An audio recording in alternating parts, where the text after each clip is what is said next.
Donc, allez, voilà, hein, bienvenue peut-être à ce nouveau segment que je veux peut-être intituler comment répondre aux questions difficiles de la Bible ou bien où trouver ces questions, les réponses à ces questions difficiles-là. Et je vais m'appuyer et ici faire un droit de réponse officiel à la question de trilogie, mon grand frère qui a posé cette question-là sur TikTok et qui l'aurait envoyé à plusieurs chrétiens, sauf naturellement à ceux-là qui ont les capacités de pouvoir répondre. Bon, mais maintenant, on va mettre fin à cette taquinerie-là, disons ça comme ça. Nous allons donc suivre le propos de trilogie et puis nous entrerons dans le vif du sujet au fur et à mesure. Voilà. Mince, aidez-moi. Je suis dépassé, c'est une dinguerie.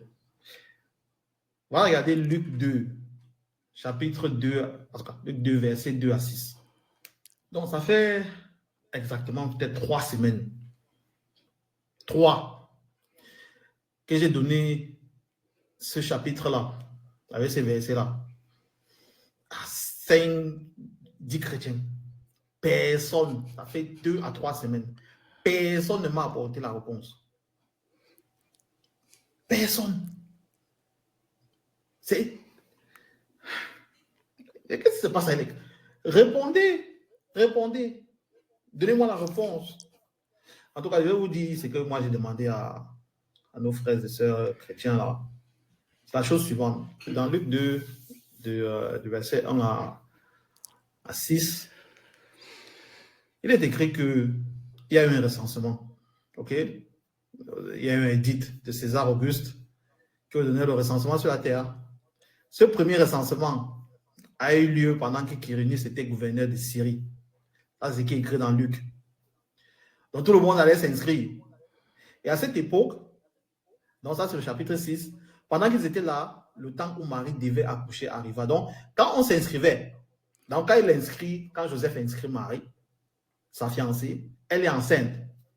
Ok? Écoutez bien.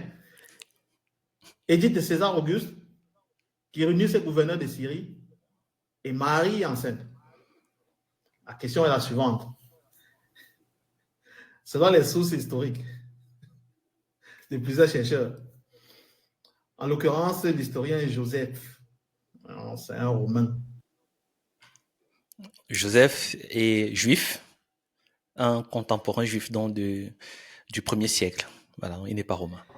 Qui signale que le recensement sur Cyrus, tout premier recensement de Cyrus, c'est en l'an 6 jusqu'à 7, après l'an 0 de notre ère.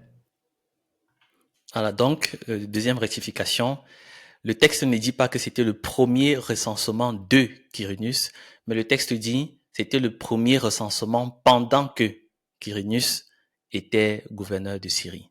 Donc, comme on dit souvent, le diable est dans les détails, mais on ne le dira pas parce qu'on parle de la parole de Dieu naturellement. Donc, on va dire que c'est un détail qui vaut vraiment la peine de mentionner. Vous voyez, c'est un petit déplacement de lettres qui fait toute la différence à un moment donné. Mais bon. Ça, vous comprenez. Donc, historiquement, c'est daté, c'est factuel. Il a existé un Quirinius. Mais ce Quirinius-là, ce Quirinius fait son premier recensement en l'an 6 à 7 après Jésus-Christ.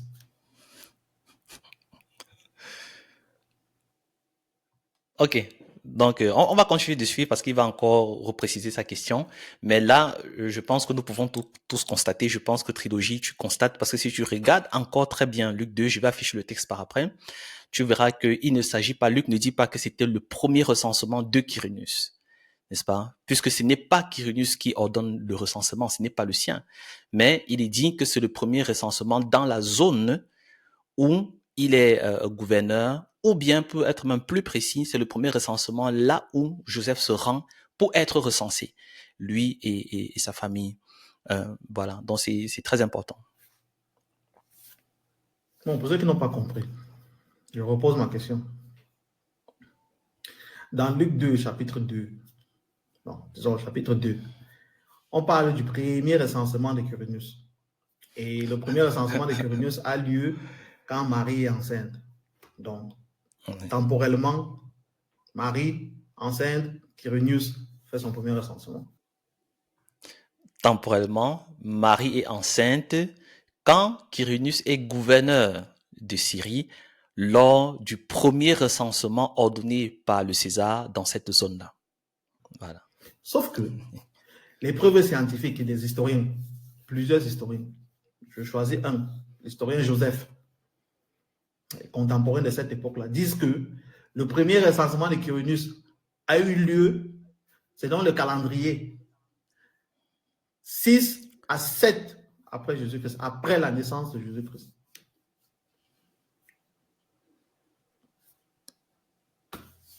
Qui ment? Qui ment? Ok, donc la question, c'est vrai que la question est posée de manière taquine. Le point n'est pas forcément de savoir qui ment, mais le problème, et c'est un problème qui n'est pas discuté seulement aujourd'hui, c'est un problème qui a eu à occuper les historiens, les théologiens et ainsi de suite depuis des centaines et des milliers d'années. Donc c'est une question qui n'est pas évidente et à la fin nous allons conclure pourquoi, parce qu'elle est très simple. Donc le problème ce n'est pas de dire qui ment, mais le problème c'est de dire qui a comment comprendre ce texte, parce qu'il y a une apparente contradiction.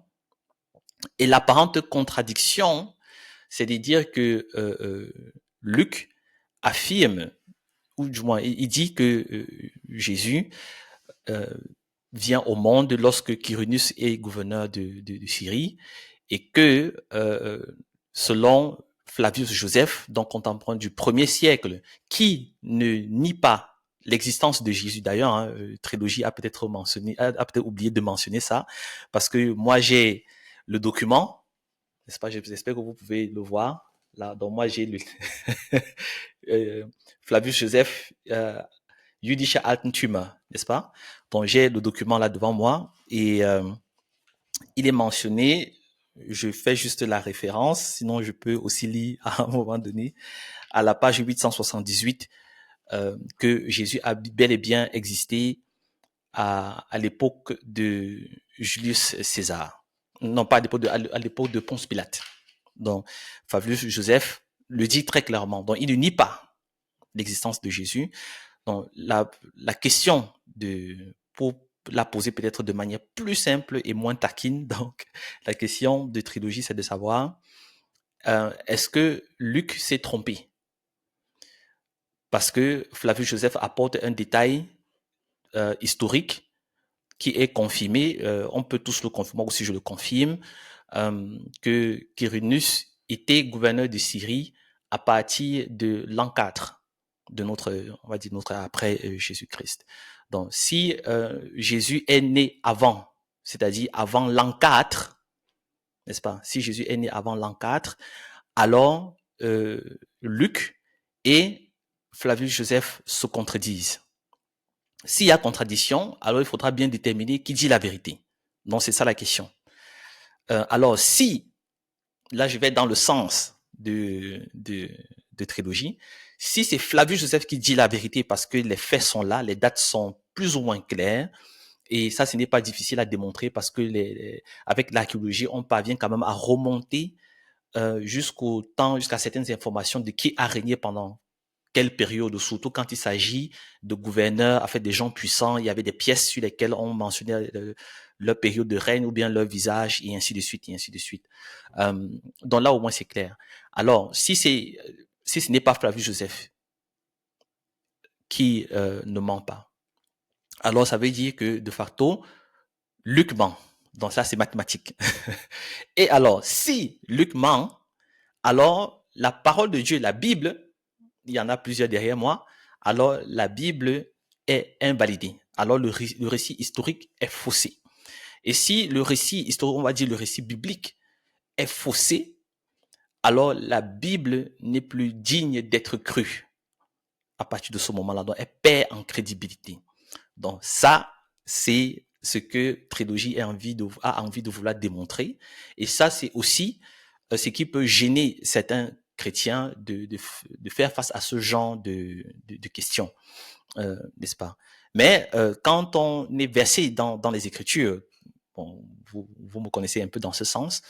Lorsqu'on est versé dans les Écritures, ou du moins quand on fait certaines recherches, alors on se rend rapidement compte que ce ne sont pas forcément, ce sont des problèmes apparents, ce sont des contradictions apparentes qui se résolvent plus ou moins rapidement. Parfois, il faut investir des heures, voire des années avant de trouver certaines solutions, bien certaines approches, parce que on ne va pas prétendre ici être des contemporains de Marie et de Joseph, hein? Non, mais on va être prudent dans l'analyse, hein, pour dire que Luc, n'est-ce pas, dans son estimation ou bien dans son traitement de l'information, ne contredit pas Flavius Joseph, et donc il a une autre perspective qui est tout à fait acceptable à côté de ce que les historiens tels que Flavius Joseph proposent. Donc maintenant, quand je le dis, je ne l'ai pas encore démontré, donc c'est pourquoi on va aller dans le texte. On va aller dans le texte. Donc là maintenant, je vais vous montrer mon logiciel de travail. Dans Trilogie, j'espère que là tu me suis toujours parce que là, bienvenue dans le monde des théologiens, parce que là, on ne blague pas. Il faut entrer quand même pour répondre à des questions difficiles. Il faut sortir le gros matériel, hein. Donc voici le texte. Donc je vais plutôt placer le curseur ici. Donc Luc 2, qui a été mentionné, dit en ce temps-là, et là il faut être prudent, lire le texte doucement et être vraiment concentré pour ne pas aller trop rapidement et créer des problèmes qui n'existent pas. En ce temps-là, apparut un édit de César Auguste. Voilà. Bon, déjà de 1, César Auguste, on parle de Rome. Donc, top-down. C'est ça peut-être la méthode du récit de Luc qui voudrait donner un contexte. C'est-à-dire ici, il essaye de donner un contexte historique que tout le monde peut comprendre ou bien que tout le monde peut retrouver, que tout le monde peut prouver. Parce qu'il part de César Auguste où c'est vraiment, même si on est après 10 000 ans, on peut remonter la trace de quelqu'un d'aussi prééminent comme César Auguste. En fait, ça, c'est ça la pensée de Luc, qui est un autre contexte encore, qui est grec, parce que Luc n'est pas juif, Luc est grec et il est médecin. Ça veut dire qu'il a une approche scientifique, un trilogie. Donc Luc qui écrit. Parce que là, si tu prenais peut-être Jean, on pouvait discuter sur un autre level.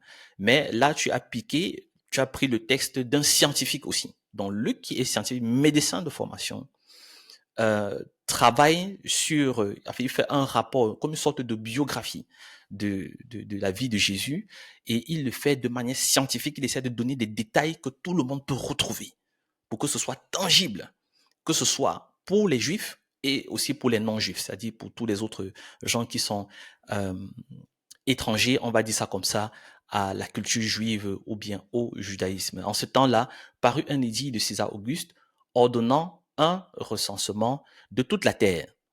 Donc, un recensement de toute la terre, juste encore un autre contexte, c'était une expression commune pour parler de l'empire. Parce que je ne voudrais pas que demain, Trilogie revienne encore sur le texte et dise que quand est-ce qu'il y a eu un recensement de toute la terre à l'an 6 et ainsi de suite. Non, il faut comprendre comment est-ce que les gens s'exprimaient à ce niveau-là, parce que ou du moins les historiens qui étaient dans l'Empire romain, qui était peut-être le plus grand empire de cette époque, on utilisait pour décrire l'empire un certain terme qu'on appelle oikoméné. Donc c'est ça qui est utilisé ici, le terme grec qui est utilisé à ce niveau. Peut-être que je peux même te montrer. Il faut donc peut-être zoomer. Non, là, ça ne s'affiche pas. Voilà, parce que j'ai une autre fenêtre ici, mais je vais peut-être... Parce que là, je suis en train de vouloir te montrer trilogie la racine grecque, qui est oikoumenen, le substantif pour parler du monde, ou bien du monde connu. C'est la traduction exacte. Voilà, dans le monde connu, dans le sens de la perspective des Romains qui avaient hérité des conquêtes d'Alexandre le Grand. Vous voyez, donc c'est de ça que c'est un large territoire qui s'étend jusqu'en Égypte, qui va jusqu'en l'Inde de l'autre côté et peut-être jusqu'en Espagne, n'est-ce pas, du côté de l'Ouest, vraiment très très grand. Donc, il parle donc de monde connu, mais oikoumenen est parfois traduit pour terre. Oui, et parfois quand on lit rapidement sans avoir connaissance du texte, ou du moins de la racine, on peut penser en fait, nous, les gens modernes, on peut penser à tout le globe terrestre, en fait, ce qui est une erreur de lecture. Et ces erreurs de lecture-là en fait, Luc n'est pas coupable de ça, mais c'est nous, en termes de traduction, qui sommes coupables de ce genre de compréhension. Et nous allons donc au verset 2, une fois qu'on comprend de quoi il s'agit. Verset 2, ce premier recensement, attention, ce premier recensement eut lieu pendant que, ok, ce premier recensement, hein, dont je pense là, quand j'écris, c'est protos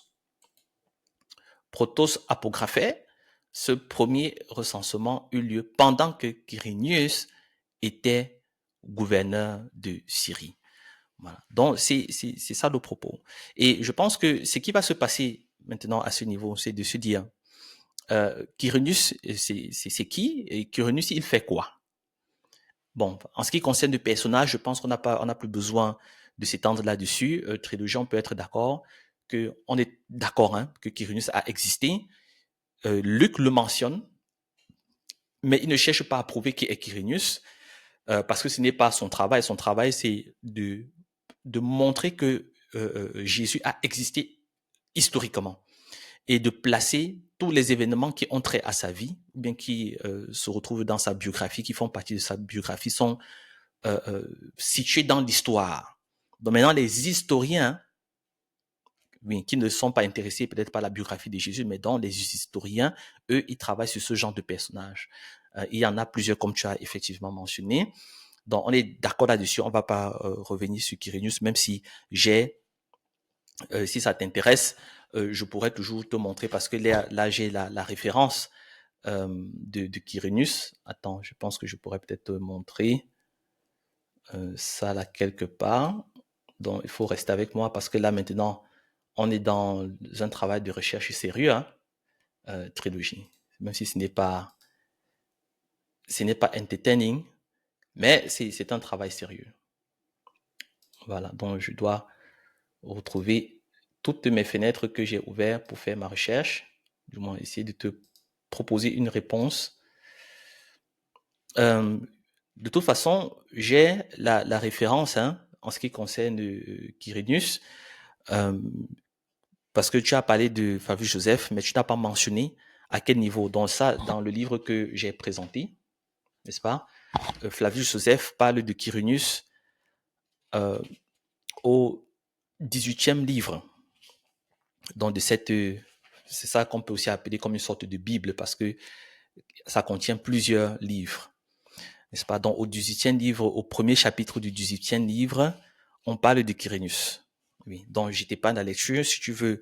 En fait, c'est ça qui est la source historique ici. Là où je voudrais qu'on aille, c'est, puisqu'on est d'accord que Quirinius a existé, c'est sur le terme gouverneur. Parce que je pense que c'est à ce niveau que se situe le nœud du problème.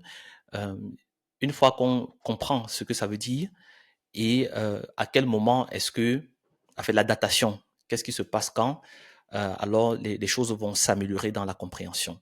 Donc, Quirinius déjà était gouverneur, acceptons d'abord comme ça. La racine grecque de gouverneur, tel que c'est traduit ici dans la version Louis II, je suppose que tu as lu dans la version Louis II ou bien dans une version française, dont tu l'as affiché à l'écran, c'était gouverneur, dont le traducteur a choisi ce terme-là, gouverneur, qui est plutôt correct parce que c'est la traduction la plus courante de ce terme grec, surtout dans le contexte romain de la chose.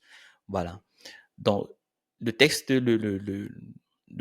la racine grecque, ou bien l'équivalent grec de gouverneur, c'est hegemonoio. Donc, tu l'as là. Donc, tu as ici hegemonoio, qui vient, attention, qui vient du verbe ou bien de la racine hegemon. Donc là, tu as hegemon. Voilà. Donc, et puis, hegemonoio, ça veut dire quoi? Ça veut dire exercer, j'espère que c'est visible, exercer une position administrative, donc comme par exemple gouverneur, comme préfet, comme consul, donc être un leader, commander, voilà, donc exercer une position administrative être un leader, commander, régner, ordonner. Voilà. Et puis, les administrations impériales légales comme gouverneur. Donc, et puis, on signale encore là, ici est hégémon. Donc là, je vais cliquer sur hégémon. Donc, hégémon, c'est la racine du terme hégémono, d'où nous vient dans ce terme gouverneur. J'espère qu'on est toujours ensemble. Et hégémon a déjà été, en fait, on suppose que l'une des utilisations les plus anciennes vient d'Homère. Donc, Homère, c'est un savant grec très, en fait, connu, mais très ancien. Très ancien. C'est pour ça que il sert aussi de référence parfois sur plusieurs plans, sur le plan historique, sur le plan linguistique, et ainsi de suite. Et le terme hégémon est aussi utilisé dans certains écrits rabbiniques. Donc, et puis là, tu as certains textes. Voilà. Mais le texte que je voudrais te montrer, c'est celui de Michée. Voilà. Et là, tu as aussi la référence de Joseph, une des références de Joseph, justement, dont toujours les Antiquités juives, chapitre 19, et je pense dans on va dire le paragraphe 217, où il utilise aussi cette racine-ci, hégémon, n'est-ce pas? Donc, on est toujours ensemble à la trilogie. Il ne faut pas se décourager. Donc là, tu as Matthieu 2, verset 6, mais je voudrais plutôt te montrer Michée 5, verset 1, parce que Matthieu 2, verset 6, c'est on va dire ça comment, comme la réalisation de la prophétie qui est signalée dans Michée 5, verset 1, qui sera maintenant la référence juive, ou du moins où les rabbins ont eu à utiliser ce terme hégémon. N'est-ce pas? Je vais cliquer. Voilà. Donc là, ça m'a affiché en allemand.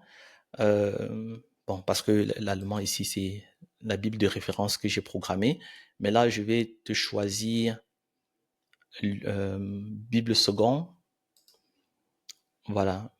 Michée 5, verset 1. Donc, et là, il est écrit, et toi, Bethléem, Ephrata, petite entre les milliers de Juda, de toi sortira pour moi celui qui dominera sur Israël et dont l'origine remonte aux temps anciens, aux jours de l'éternité. Donc, quand tu lis le texte, donc pour nous, théologiens, on voit déjà une référence messianique. Tout rabbin le fera. Ça, c'est obligé. Donc, que ce soit dans la théologie juive ou dans la théologie chrétienne, on est d'accord là-dessus. Oui. Donc, ce que je vais te montrer ici, c'est dominer. Oui, donc ici, les racines s'affichent plutôt en hébreu, Mosel, ou bien MSL, de laquelle tu peux aussi avoir Messiah, hein, Mosel, voilà. Non, pas Messia, parce que Messia, ça vient plutôt de Hamashia, qui va signifier plutôt ouin. Voilà. Donc, on va s'arrêter plutôt au niveau de Mosel. Ce que je veux te montrer, en réalité, c'est que dans la Septante, bon, je n'ai même pas forcément besoin de voir, mais tu as quand même le texte, hein. Et toi, Bethléem Ephrata, petite entre les milliers de Juda, de toi sortira pour moi celui qui dominera sur Israël, et dont l'origine remonte aux temps anciens, au jour de l'éternité. Donc là, je vais aussi cliquer sur Matthieu 2, verset 6. Matthieu 2, verset 6, donc, qui est la révélation, ou du moins la réalisation de cette prophétie. Louis II. Voilà, verset 6. Et toi, Bethléem, terre de Juda, tu n'es pas certes la moindre entre les principales villes de Juda, car de toi sortira un chef. Voilà, et là maintenant, puisque c'est le Nouveau Testament écrit en grec, hegemonoios, ou bien hegumenos, Hegeomai, donc tout ça c'est les mêmes racines. De toi sortira un chef, celui qui va dominer, qui pètera Israël, mon peuple. Donc pour revenir à mon point, c'était de vouloir te démontrer que le terme hégémon, qui est plus ancien, ou bien qui est la racine de hegemonoio, qui veut dire gouverneur, ou du moins que le traducteur a choisi dans Luc 2, que tu as choisi par gouverneur. Voilà, donc hégémon, la racine, donc, a été utilisée par des gens comme Homère, donc des autorités en ce qui sert de référence historique et même parfois linguistique, mais aussi par des rabbins dans les textes les plus anciens de la théologie juive, hein, comme chez le petit prophète Michée, voilà. Et puis le rendu de Hégémon dans de Moselle dans la Septante, qui est la version grecque maintenant. Tu vois la LXX, ça c'est la Septante, qui est donc la version grecque de l'Ancien Testament ou bien de la Torah chez les Juifs.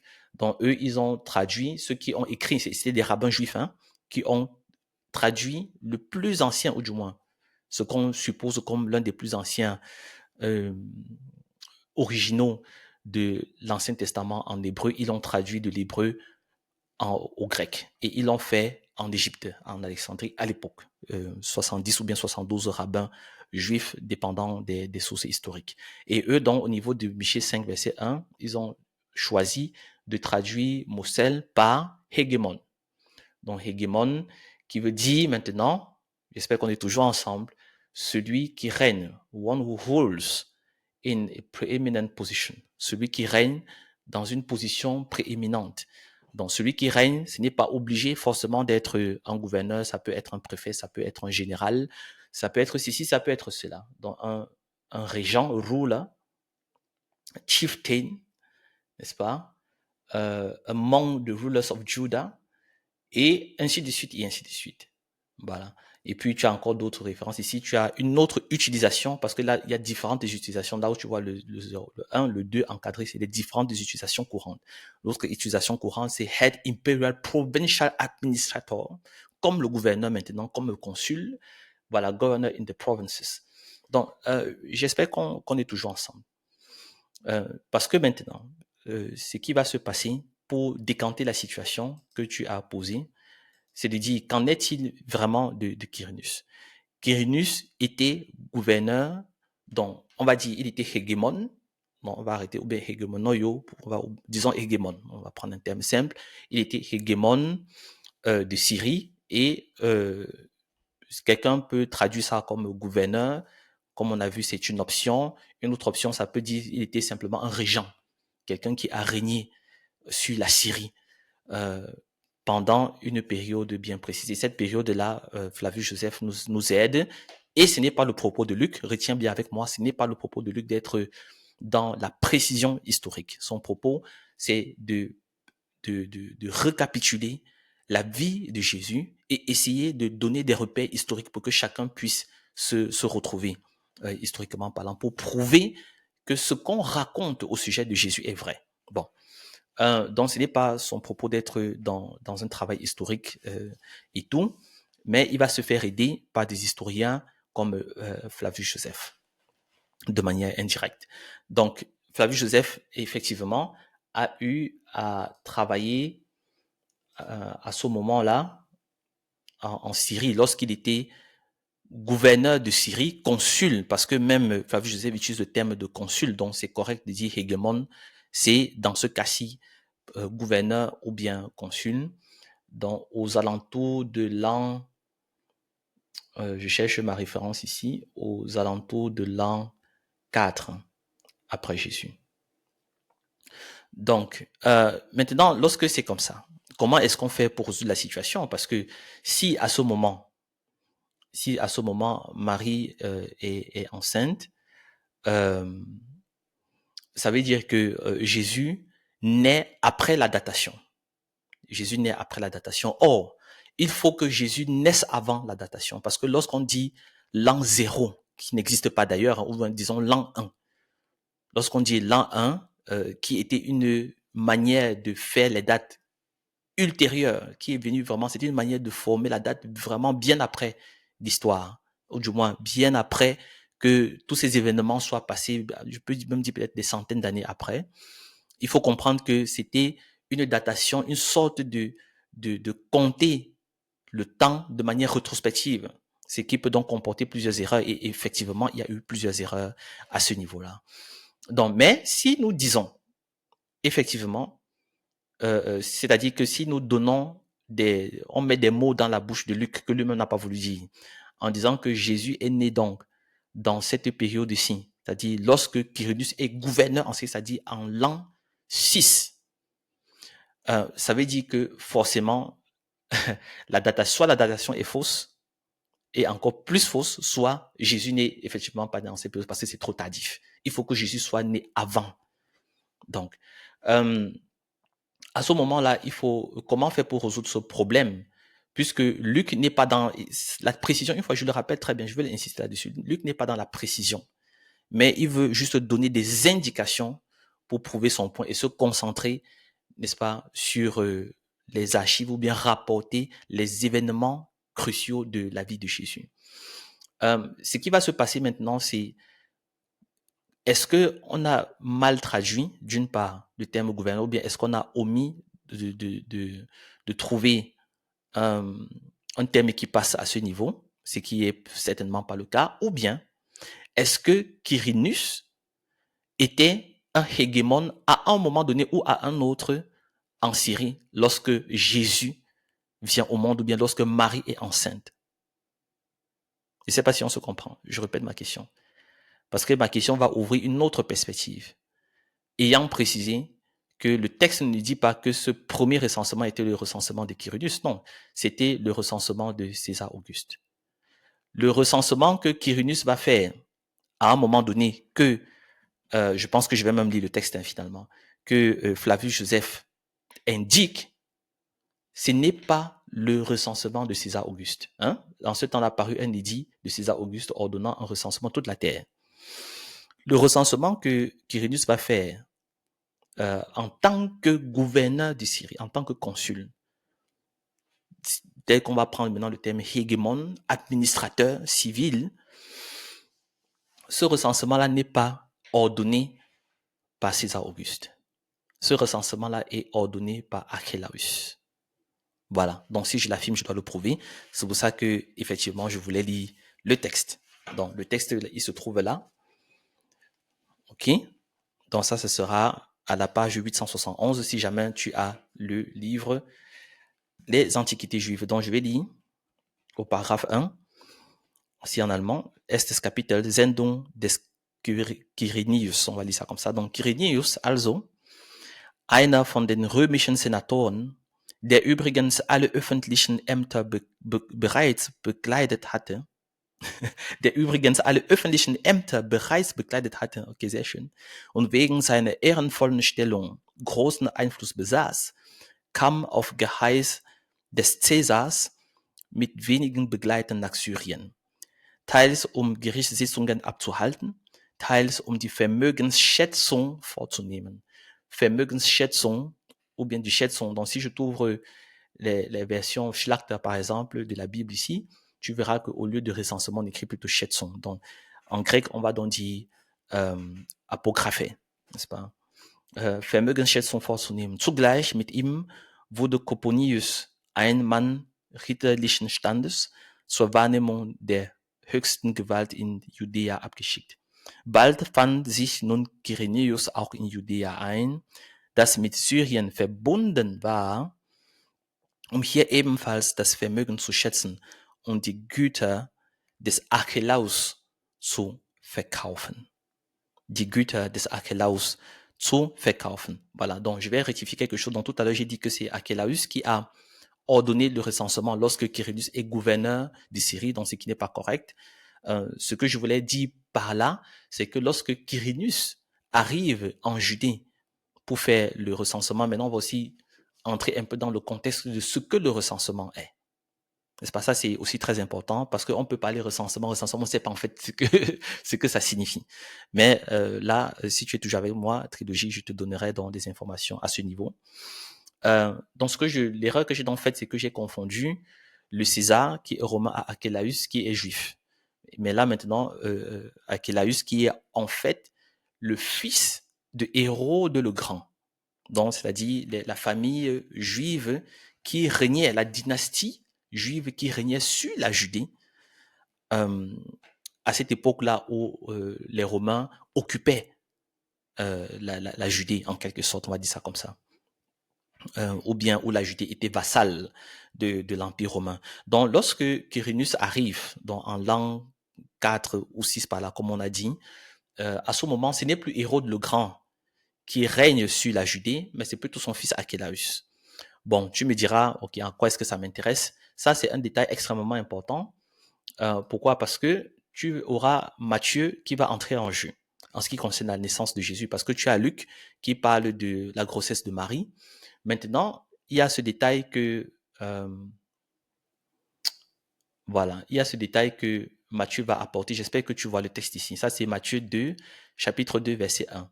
Donc, il est écrit déjà dès le premier verset, Jésus étant né à Bethléem, en Judée, puisque c'est de ce territoire-là dont on parle, et on parle de Bethléem, on a lu tout à l'heure les prophéties, et d'où le terme justement hégémon apparaît l'une des premières fois dans l'histoire. À côté de Homère, tu as donc aussi des sources rabbiniques ou bien des sources bibliques avec Michée 5, verset 1. Donc, Matthieu 2, verset 1, Jésus étant né à Bethléem, c'est-à-dire le hégémon à venir, le hégémon qui est annoncé, né à Bethléem en Judée, au temps du roi d'Hérode. Voilà. Donc maintenant, on va croiser ces informations parce que Matthieu te dit, Jésus naît lorsqu'il y a ce régent qui est juif en Judée qui s'appelle Hérode. Flavius Joseph te dit que lorsque Quirinus, que tu as mentionné, lorsque Quirinus arrive en Syrie pour faire son travail, à ce moment-là, c'est Archélaüs qui règne, n'est-ce pas? Or, il se trouve que Hérode le Grand, j'espère que tu es toujours avec moi, donc ici, tu as des faits récapitulés sur la personne d'Hérode, et tu vas voir ici, par exemple, que Hérode meurt entre l'an 13 et l'an 4 avant le Christ. Voilà. Donc, il meurt entre l'an 13 et l'an 4 avant Jésus-Christ. Et puis, à partir on va dire peut-être de l'an 4 ou bien de l'an 3, peut-être au minimum jusqu'à 4, 6 après Jésus-Christ, n'est-ce pas? Comprends avec moi que ça, ce sont des datations qui ne sont pas forcément fixées sur la naissance exacte, la date exacte de Jésus-Christ, parce que c'est une date qu'on ne connaît pas en réalité. On ne peut que spéculer à ce niveau. Mais Archélaüs donc va succéder à son père entre l'an 3 avant Jésus, minimum jusqu'à l'an 4 ou 6 après Jésus-Christ. Pourquoi j'ai dit minimum? Parce que Flavius Joseph nous indique cela, que Quirinus arrive en Judée pour faire le recensement lorsque Archélaüs est encore au pouvoir. Et on sait quand est-ce que Quirinus, lui, fait ce recensement-là, c'est entre l'an 4 ou l'an 6, donc c'est l'un des deux. Voilà. Donc lorsque Jésus naît, il faut qu'on comprenne qu'il vient au monde quand c'est Hérode qui est encore en train de régner sur la Judée. Et à un moment, donc, il va vouloir tuer Jésus. Des parents s'enfuient en Égypte, toujours dans l'Empire romain, mais en Afrique, cette fois-ci. Voilà, donc clin d'œil à tous mes frères africains qui me suivent. Et puis, il va quitter de là lorsque Hérode sera mort, c'est-à-dire à l'an 4 avant Jésus-Christ. J'espère qu'on se comprend bien, parce que la Bible affirme que Jésus rentre quand Hérode est mort. Bon, je pense que je n'ai pas besoin de... Le texte est là. Hein, trilogie, tu pourras lire toi-même. Jésus rentre en Judée lorsque, ou bien on va dire même à Nazareth, parce qu'ils ne vont plus directement à Bethléem, lorsque Hérode meurt. Et je viens de te montrer la date exacte à laquelle Hérode est mort. C'était à l'an 4 avant Jésus-Christ, lorsque Jésus existait déjà. N'est-ce pas? Donc, il faut comprendre que le point ici, ce n'est pas forcément qui ment, qui ne ment pas, mais le point, c'est de comprendre les erreurs de datation et comment est-ce que les choses étaient archivées. Comment est-ce que les choses étaient archivées, enregistrées à ce moment-là. N'est-ce pas? Comment est-ce que la connaissance avec l'histoire et ainsi de suite, le temps, les datations, comment tout cela était fait. Donc ça, c'est un aspect. Donc un autre aspect, ce sera les éléments que un commentaire que j'ai trouvé très très intéressant, qui ne sont pas disponibles aussi à tout le monde. C'est un commentaire qui il faut être vraiment dans la recherche pour avoir accès à ce genre de choses. Donc, ce ne sont pas tous les chrétiens qui peuvent te répondre parce qu'ils n'auront pas forcément toutes les ressources que je peux te montrer comme ça en un claquement de doigts. Donc, tu as Ça, c'est quel livre là que j'ai devant moi? Ça, c'est le lexicon sur la Bible. Et ça, ce sont les théologiens allemands. Bon, c'est-à-dire la crème de la crème. C'est-à-dire les Allemands en termes de théologie, vraiment. Ça c'est très, très haut. Donc, Rineke, c'est Rineke qui écrit ici. Et puis, il va apporter un détail que j'ai trouvé vraiment important. Je ne vais pas tout dire. Là aussi, en termes de preuves, en termes de preuves historiques, lui, à côté de Flavius Joseph, il apporte aussi le fait qu'il y ait justement des pièces Münzfunden, oui, oui, qui valident, n'est-ce pas, la mort de Hérode le Grand, dans l'an 4 avant Jésus-Christ, et ainsi de suite. Oui, donc il dit ceci, il dit, die von Lukas genannte Schätzung dans le recensement war ein Teil der von Augustus für das ganze Reich befohlene Erfassung der Bevölkerung und ihres Vermögens, den Census Augusti. Voilà. Und die Grundlage eines geordneten Stadthaushaltes und Steuerwesens bieten sollte. Diese Volkszählung begann 27 vor Christus. Très important. J'espère que tu es toujours concentré avec moi, trilogie. Donc, le recensement qui est ordonné par Auguste César, il dit que ça a été ordonné à l'an 27 avant Jésus-Christ, in Gallien, wo sie mindestens 40 Jahre dauerte. Donc, parce que quand on parle de recensement, et ça je le dis aussi à tous les chrétiens qui vont suivre pour leur propre culture générale et aussi en termes d'apologétique, quand on parle de recensement, ça dit vous lisez un terme dans la Bible, mais vous ne savez pas ce que ça veut dire. Ça ne veut pas simplement dire qu'il est allé peut-être à la mairie, il s'est présenté, on a mis le tampon, et puis on a dit ok, bye bye, non, ou bien ça s'est exécuté. Non, ce sont des choses qui duraient longtemps parce que l'appareil administratif n'était pas aussi sophistiqué tel que cela est aujourd'hui. Ça prenait du temps pour pouvoir faire des choses, même pour se déplacer d'un endroit à un autre, et ainsi de suite, pour organiser un recensement, non pas sur un pays, mais sur l'ensemble de l'Empire romain. Je ne sais pas si j'ai la carte là. Non, mais ça, c'est juste une petite partie, parce que vous voyez là, ça, c'est le territoire, la Palestine, on va dire ça comme ça. Et puis, vous voyez là, tout ce qui est Babylone, dans l'Irak, machin, la Syrie, tout ça, c'est des grands territoires. Donc là, on parle du recensement de l'Empire romain. C'est un empire gigantesque, comme je disais tantôt, qui va de l'Inde, de l'Égypte, jusque du côté de l'Espagne. Tout ça, c'est énorme. Donc, ça prend du temps. Donc, il dit mindestens 40 Jahre dauerte. Donc, ça commence à l'an 27. Et j'ai dit ça pourquoi? Parce que trilogie, parce qu'il ne faut pas simplement dire que bon, on a dit l'an 0, après l'autre a dit l'an 4. Non, on est ici dans des estimations qui sont très, très grandes. Et ça reflète vraiment la réalité. Si on fait l'effort de ne pas penser moderne, mais si on fait l'effort de penser antique, je pense que j'étais déjà fait cette remarque-là, et je le fais aussi à tous les chrétiens qui savent ou bien qui veulent étudier la parole de Dieu. Wo sie mindestens 40 Jahre dauerte, wurde aber bald auch auf andere Provinzen ausgedehnt. Aus Ägypten sind Belege bekannt, dass man sich dazu im Heimatort der Familie in die Liste eintragen ließ. Parce qu'il y a aussi ce débat-là de vouloir contredire Luc par certains, de dire que non, ce n'était même pas obligé de quitter la ville où on était pour aller dans la ville de naissance et se faire enregistrer. Pourquoi est-ce que Joseph a été obligé de faire cela? Non, mais là, on a une réponse avec Rineke qui dit que non, ça c'était des choses qui se faisaient selon peut-être les régions. Parce que tu as la région de la Syrie, par exemple, tu as la région de l'Égypte, où tu as différents gouverneurs qui peuvent avoir différentes règles. Voilà. Et en Égypte, ça, c'était documenté, c'était connu, qu'il fallait partir dans sa ville d'origine, peu importe où tu étais. N'est-ce pas? Si tu étais à Thèbes, il faut que tu quittes Thèbes pour aller, je ne sais pas où, à côté du Nil, là-bas, faire ton recensement, et ainsi de suite, et tout ça là. Bon, donc c'est ça. Für Syrien fiel der Beginn der Erhebung vermutlich in die Jahre 12 und 11 vor Christus. Wobei die Leitung der Aktion, die dann auch die angrenzenden Gebiete einbezog, c'est-à-dire la Judée, in den Händen des Militärbefehlshabers, also des Quirinius, gelegen haben mag. Donc, ici, Rineke propose quelque chose d'intéressant.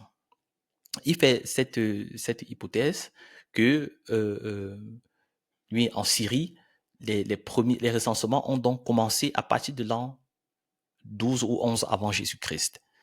C'est-à-dire qu'on a des dits qui étaient à l'an 27, et le temps que ça commence à prendre, n'est-ce pas, dans tout l'ensemble de l'Empire romain, jusqu'à ce que ça arrive en Syrie, jusqu'à toucher même la Judée, jusqu'à toucher même Bethléem, et ainsi de suite, ça a pris des dizaines d'années, une quinzaine d'années. Oui. Donc, et là, il propose déjà cette idée-là que Quirinus pouvait être déjà, n'est-ce pas, dans ce travail-là, ou bien dans cette fonction. Mais ici, il ne parle pas de gouverneur, mais il parle de Militärbefehlshaber, donc peut-être en tant que général, par exemple. Die Angaben über den Aufstand des Galiläas, donc ça, c'est plutôt une autre information. Voilà. Voilà. Donc, c'est ça le point. Donc, le point ici qu'il est en train de faire, il est en train de proposer, rien n'est que Félix, il est en train de proposer une autre compréhension de Hégémon. Hein. Je ne sais pas si Trilogie est toujours avec moi. Hégémon ne veut pas obligatoirement dire gouverneur, du moins un régent dans le sens administratif du terme. Ça peut être un régent militaire aussi. In fact, hégémon veut dire régent, point. Mais sinon, dans le cadre des Romains, surtout dans l'administration, c'était un terme qui était très courant. C'est pour ça que ce n'est pas mauvais de traduire. Donc, c'est pour ça que je ne veux pas forcément condamner à ce niveau-ci les traducteurs. Ce n'est pas mauvais de traduire hégémon ou bien hégémonoi par Statthalter, n'est-ce pas, ou bien Bürgermeister, ou bien consul, ou bien gouverneur, et ainsi de suite, et ainsi de suite. Mais on peut aussi, selon les dispositifs et tout de l'Empire, comment est-ce que les pouvoirs sont ordonnés ou constitués, on peut aussi traduire cela en termes militaires.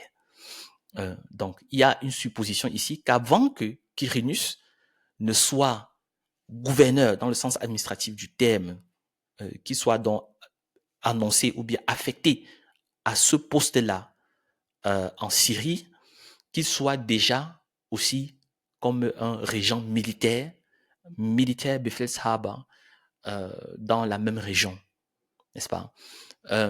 Donc ça, c'est un point très important. Et j'ai aussi donné la datation avec Riedecker qui dit que le recensement pourrait avoir commencé en l'an 12 ou 11 dans la même région.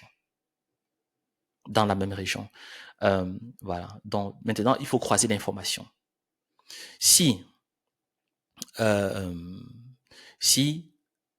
le recensement commence à l'an 12 ou à l'an 11, avant Jésus-Christ. Donc, vous voyez, là, on se rapproche maintenant de l'exactitude de la naissance de Jésus. Parce que, comme j'ai dit, il faut que Jésus naisse avant la date 0. Sinon, après, ça ne fait plus sens. Donc, parce que directement, Matthieu va nous contredire. Mais sinon, comme Jésus doit naître avant, là, on se rapproche déjà des bonnes dates. C'est-à-dire 12 ou 11 avant Jésus-Christ. Dans la datation, Joseph commence à se déplacer pour aller dans sa ville. Et puis, à partir de ce moment, il y a un premier recensement qui a lieu.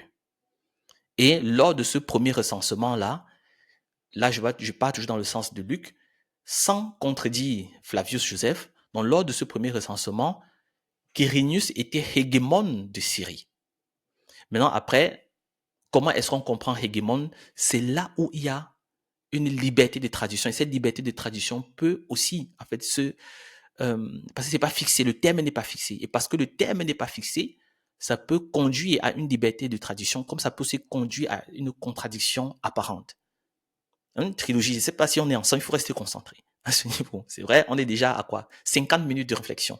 Voilà, donc tu as voulu une réponse, moi je te fais une réponse vraiment pas seulement concise et précise, mais je te fais une réponse expliquée avec preuve, parce que tu as mon écran et il y a les ressources et ainsi de suite. Donc, c'est ça la réflexion qui a lieu à un moment donné. Donc maintenant, je vais faire le résumé pour pouvoir sortir de là et pour qu'on ait quand même quelque chose d'un peu plus clair. Hein, parce qu'après, on est allé du grec, on est allé dans les situations historiques, on est allé même dans la géographie et ainsi de suite. Donc, comme on disait tantôt, je pense que je vais encore afficher le texte avant d'aller dans mon résumé qui est un autre tableau. Donc, vous voyez ici, il faut très bien lire le texte. Ce premier recensement Donc, comprenons que c'est un recensement qui a commencé depuis très longtemps et qui peut durer même 30 ans, même 40 ans sur tout l'ensemble de l'Empire romain où règne César Auguste. Et c'est un empire très grand. C'est pour ça que ceux-là qui ne maîtrisent même pas, comme Luc par exemple, les limites de cet empire-là peuvent parler donc de toute la terre, oikoumene, parce que c'était un terme courant à cette époque pour parler de l'étendue de l'Empire romain. Donc, je pense que j'espère que ça fait sens, trilogie 1. Dans ce premier recensement, c'est-à-dire quand ça commence dans la région où, quand ça commence pour la première fois dans la région où Quirinus est hégémone. Et hégémone, ça veut dire une fois de plus, un militaire, ça peut être un civil. Mais quelqu'un qui a une position d'autorité. J'ai pris l'exemple de Jésus tout à l'heure. Dans le sens messianique de la chose, Jésus, en tant qu'hégémon, c'est quelqu'un qui règne. Or, Jésus ne règne pas seulement civilement, comme en tant que roi, puisqu'il a lui-même déclaré, mais il règne aussi comme en tant que chef militaire. Voilà, donc hégémon dans tout le sens du terme. Donc, c'est pratiquement la même chose ici. Donc, il y a un premier recensement, et cela suppose qu'il y a eu un deuxième recensement dans la région, mais Luc nous situe pour dire que c'est lors de ce premier recensement-là qui forcément n'a pas lieu à l'an 4, trilogie. Ça n'a pas lieu à l'an 4 parce qu'à l'an 4, Hérode est déjà mort. Or, il faut que pendant la vie d'Hérode, que Jésus naisse. Ça, c'est Matthieu. Voilà. Donc, il faut que Jésus naisse pendant que Hérode est encore en vie. Or, Quirinus, lorsqu'il fait un autre recensement qui est documenté par Flavius Joseph, j'ai le livre ici, donc qui est documenté par Flavius Joseph, c'est après le décès d'Hérode. Donc c'est son fils qui va donc ouvrir les portes à Quirinus pour que Quirinus fasse le recensement en Judée. Voilà. Donc c'est ça. J'espère que là, même déjà cette petite phrase, on a déjà clarifié le propos. Donc je vais terminer donc avec mon petit tableau.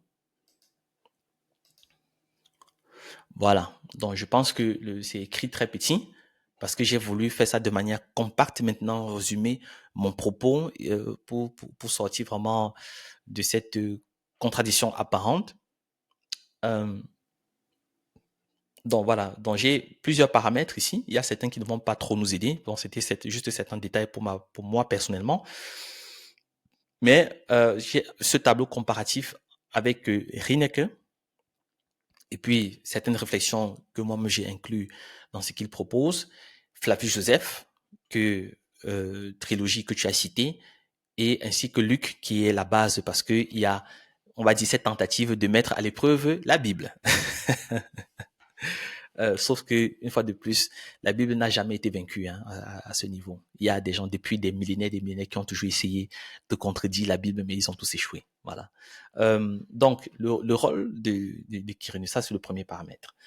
Donc, avec l'hypothèse de Rineke, que moi-même j'appuie, Quirinus serait, donc on est prudent, hein, on est prudent, Quirinus aurait été hégémon en Syrie entre l'an 12 et l'an 11, minimum. Entre l'an 12 et l'an 11. Parce qu'on sait de sources historiques que dans cette région de Syrie, c'est là où l'un des premiers recensements, fait que le recensement a commencé, si vous voulez. Donc, protos ne veut pas obligatoirement dire premier, ça peut aussi dire le commencement, ou bien le plus ancien, protos, n'est-ce pas? Donc, on a ça, ça dit le premier, le début, chef militaire, hégémon, chef militaire. Avec Flavius Joseph, on a hégémon encore, Quirinus, hégémon, mais cette fois-ci gouverneur civil en Syrie à partir de l'an 6 après Jésus-Christ. Il n'y a pas de contradiction à ce niveau, parce qu'on peut affecter quelqu'un au même endroit sur deux postes différents dans la même région. Ou bien on peut même, c'est-à-dire que tu es d'abord chef militaire, après on t'élève maintenant chez maintenant gouverneur qui dirige les chefs militaires parce que les civils, les administrateurs qui dirigent les militaires, comme on voit dans plusieurs pays aujourd'hui, c'est l'héritage, n'est-ce pas, de l'ordre romain. Vous voyez, donc là aussi ça fait sens. Il n'y a pas de contradiction à ce niveau. Donc maintenant dans Luc, c'est-à-dire on rentre maintenant dans le texte, appelé hégémon, dont Quirinus est appelé hégémon de Syrie au moment du recensement, ou bien on va dire au moment du proto-recensement. Au moment du proto-recensement. Voilà. Donc en réalité, si les traducteurs de la Bible voulaient nous épargner une certaine peine, ils auraient simplement dû écrire dans le texte, même si ça ne fait pas trop sens, hein, que lors du premier recensement, Quirinus était hégémon en Syrie. Là, quand on lit le texte et puis on utilise le terme hégémon, on a toute l'ampleur de ce que ça peut signifier. Et l'indication maintenant temporelle serait le proto-recensement qui va nous envoyer peut-être maintenant vers l'an 12 ou l'an 11, sachant que ça ne peut pas être plus tard, puisqu'on parle du moment où Marie est enceinte et où elle accouche. Or, il faut que Jésus naisse quand Hérode est encore vivant et non pas qu'il naisse lorsque c'est Archélaus, le successeur d'Hérode, qui est au pouvoir en Judée. Donc, type de fonction évoquée, possible autorité militaire sur le recensement impérial. Donc, même chose, type de fonction évoquée, gouverneur officiel avec autorité fiscale. Et ça, on a lu ça tout à l'heure avec Flavius Joseph, c'est correct. Voilà. Donc, hégémon, terme grec ambigu, mais on va pas dire ambigu, n'est-ce pas? Donc, mon secrétaire intelligence artificielle a fait une petite erreur ici. Là, c'est un terme grec qui a une large sémantique, qui peut signifier soit ceci, soit l'autre, c'est-à-dire soit en fait, tout simplement régent, mais ça peut aussi être dans le sens civil, comme ça peut être dans le sens militaire. Recensement mentionné, recensement préliminaire, proto, régional, census Augustin du César Auguste. Recensement formel, ça avec Flavius Joseph, lié à la transformation de Judée en province. Voilà. Recensement impérial ordonné par César Auguste. Et là, Rineke rejoint Luc à ce niveau. Il n'y a pas de souci. Dans le lieu d'enregistrement, ça, on a déjà confirmé. Voilà. Flavius Joseph n'est pas intéressé par le lieu d'enregistrement. Oui, par contre, Rineke nous donne ce détail que le fait d'aller dans la ville d'origine, c'était déjà quelque chose qui était pratiqué en Égypte et Luc appuie cela. Dans la naissance de Jésus, on peut, là c'est intéressant, on peut donc soupçonner que Jésus soit né entre 12 et 11 avant Jésus-Christ, n'est-ce pas, sous autorité militaire de Quirinus, c'est-à-dire Quirinus en tant que hégémon. Il n'y a pas de souci. Donc, avec Flavius Joseph, avant Jésus-Christ, mort d'Hérode, mais pas sous Quirinus. Voilà. Donc, de toute façon, Flavius Joseph, bon, peut-être qu'il faut que je le vérifie, mais Flavius Joseph ne s'intéresse pas à la naissance de Jésus. Non. Flavius Joseph parle juste de Jésus. J'ai l'extrait qui est là. Lorsque Flavius Joseph parle de Ponce Pilate. Oui. Donc, et puis, Luc donc parle de la naissance de Jésus sous Quirinus, et comme nous voulons le supposer, lors d'un proto-recensement, lorsque Quirinus est hégémon dans le sens militaire du terme, entre 12 et 11 avant Jésus-Christ. Donc, mort d'Hérode le Grand vers 4 avant Jésus-Christ. Oui, fixé précisément à 4 avant Jésus-Christ, supposé antérieur, n'est-ce pas? Oui, ou contemporaine à la naissance de Jésus-Christ, mais ça doit être antérieur à la naissance de Jésus-Christ. Tout à fait. Parce qu'une fois de plus, oui, c'est lorsqu'il meurt que Jésus doit revenir. Donc, oui, lorsqu'il meurt, Jésus est déjà là. De toute façon, parce que c'est lui qui envoie, quand il apprend par les mages que Jésus est né, ou bien dans la période qu'il doit être né, il envoie les soldats pour tuer les enfants. Et tout ça. Donc, le reste, maintenant, c'est sans importance dans cette question-ci. Maintenant, pour résumer, point central, Luc utilise Quirinus pour situer Jésus. Donc, il s'agit ici d'un ancrage théologico-temporel pour démontrer, n'est-ce pas, à ceux-là qui douteraient encore de l'existence, de la venue de Jésus, du Fils de Dieu sur la terre, pour dire que non, son existence est factuelle. C'est prouvé. Et puis, dans cette démarche, déjà dès le départ, Luc essaye d'utiliser donc Quirinus comme un ancrage historique. Voilà. Donc, et c'est ça. Et il utilise donc le terme hégémon. Il n'est pas dans la précision. Et puis la précision va peut-être venir donc de la critique historique avec Joseph, tel que tu l'as mentionné, donc trilogie. Voilà, donc on voit, oui, et cela nous amène d'autres détails. C'est pas forcément un décalage, mais c'est un détail pour nous faire comprendre que Quirinus a été un hégémon de type administrateur civil. Après Jésus-Christ, du temps d'Archélaüs, qui était le fils d'Hérode le Grand, successeur d'Hérode le Grand, lui qui était le roi contemporain à la naissance de Jésus et qui doit obligatoirement mourir pour que Jésus rentre. C'est-à-dire que lorsque Jésus naît, lui, il est encore en vie. Voilà. Et donc Jésus naît avant Jésus-Christ, c'est-à-dire avant l'an 0, bien l'an 1, quand Hérode est encore en place. Et ainsi de suite. Donc, j'espère que, comme je le répète, ça devient de plus en plus clair. Donc, et avec Rineke, on a une porte de sortie donc à ta question, trilogie, de dire que quand on parle de hégémon, de gouverneur, parce qu'il faut rentrer dans le grec, dans la source, on n'est pas obligé de comprendre ça dans le sens administrateur civil, mais on peut aussi le comprendre dans le sens militaire et supposer, pour être prudent, et supposer que Quirinius était dans le même coin à un moment donné lorsque le recensement aurait commencé, ou bien lors d'un premier recensement depuis qu'il avait été ordonné dès l'an 27 avant Jésus-Christ.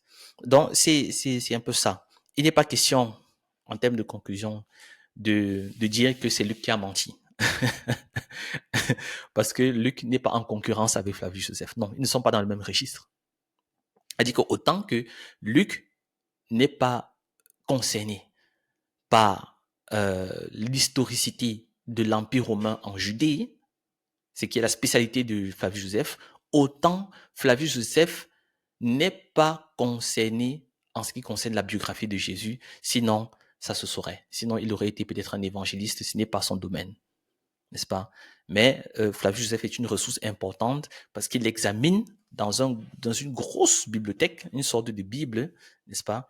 Il examine là les antiquités juives pendant, du moins lors de la période du 1er siècle et un peu avant, lorsque l'Empire romain avait tenu Judée comme vassal, la Judée comme vassal. Donc c'est ça. Flavius Joseph apporte un élément en ce qui concerne Quirinius. Luc apporte un autre élément, mais avec son focus qui est beaucoup plus placé sur Jésus pour démontrer sa véracité historique. Et ainsi de suite. Donc j'espère que ça a apporté un élément de réponse. Je ne prétends pas avoir la vérité à ce niveau ou bien vouloir te convaincre, mais ce que je prétends, c'est de dire que Luc ne ment pas, Flavius Joseph ne ment pas, mais les deux se complètent pour nous apporter, n'est-ce pas, des éléments historiques et appuyer encore davantage le fait que Jésus a effectivement existé. Jésus a effectivement existé. Je termine une fois par là en disant que même Flavius Joseph ne renie pas l'existence de Jésus, bien qu'il ne soit pas forcément un juif messianique. Donc j'espère que ça, au moins, ça pourra t'intéresser. Allez, donc, les amis, on se dit donc à la prochaine. Si, par la grâce de Dieu, je pourrais toujours offrir ce genre de session pour parler des questions difficiles à résoudre dans la Bible. Mais sinon, continuez de lire vos Bibles, soyez attentifs à ce que vous lisez. Ne croyez pas, ou du moins, ne la lisez pas à la légère, sinon vous aurez des difficultés, un peu comme Trilogie l'a eu, mais lisez vraiment avec beaucoup de prudence, beaucoup de précaution, et ne croyez pas tout ce qu'on vous dit, mais sachez vous-même aller à la source de l'information, sinon faites-vous aider pour cela. Allez, portez-vous bien, on se dit à la prochaine, bye bye.